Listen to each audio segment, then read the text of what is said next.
Memory of a Killer Season 1 Episode 5 Recap. Angelo's deadly family secrets come to light. The slow burn has finally reached a flashpoint. If you've been keeping up with Memory of a Killer on the TV Cave, you know the series has been playing a dangerous game of cat and mouse with our expectations. But Episode 5 just blew the doors off the hinges. We finally got the deep dive flashback episode we've been craving, unearthing the dark history of Angelo's brother, Michael, and revealing exactly how far Angelo's deception stretches. Spoiler alert.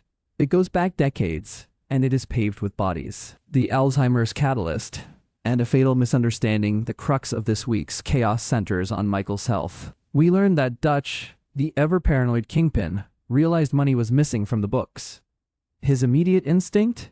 His brother must be skimming. In reality, Michael's burgeoning Alzheimer's caused him to simply forget to make the deposits. When Angelo realizes the truth, he doesn't go to Dutch to clear Michael's name. Why? Because, in this world, knowing too much is a death sentence regardless of intent. Angelo decides the only way to save Michael is to provide Dutch with a different sacrificial lamb. The cold-blooded execution of JB in a sequence that solidified Angelo as the most terrifying man on screen.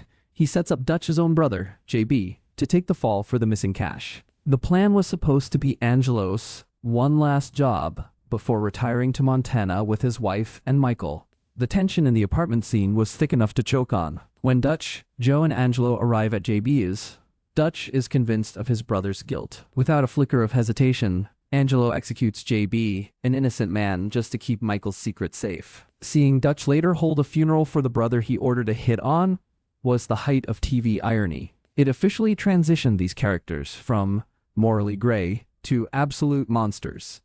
The Montana Dream Dies Angelo's personal life is a masterclass in compartmentalization. He didn't even tell Michael he had a wife and daughter. When Michael eventually meets Angelo's wife, he has to play it cool and pretend to be a work friend to avoid blowing Angelo's cover. Angelo wanted to reveal the truth to his wife, but Michael doesn't want to be a burden. A legacy of violence, the episode's emotional gut punch came when Michael was moved into a care facility. In a moment of clarity, he reveals that their father used to beat him, and a teenage Angelo was the one who ended the abuse by killing the old man. This isn't just a career for Angelo. Violence is his first language. When Dutch orders Angelo to eliminate the sick Michael, Angelo negotiates a deal.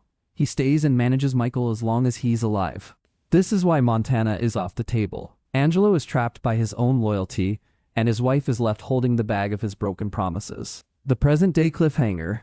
We snap back to the present day to find Angelo starting to lose his grip when talking to Joe, only he thinks he's talking to Michael. Angelo starts spilling the tea, mentioning his father, and dropping the bombshell that JB never actually stole the money. Joe is sitting there looking dazed and confused. What did you think of Angelo's cold-blooded pivot? Is he a hero for protecting his brother, or just a sociopath in a suit? Let us know in the comments.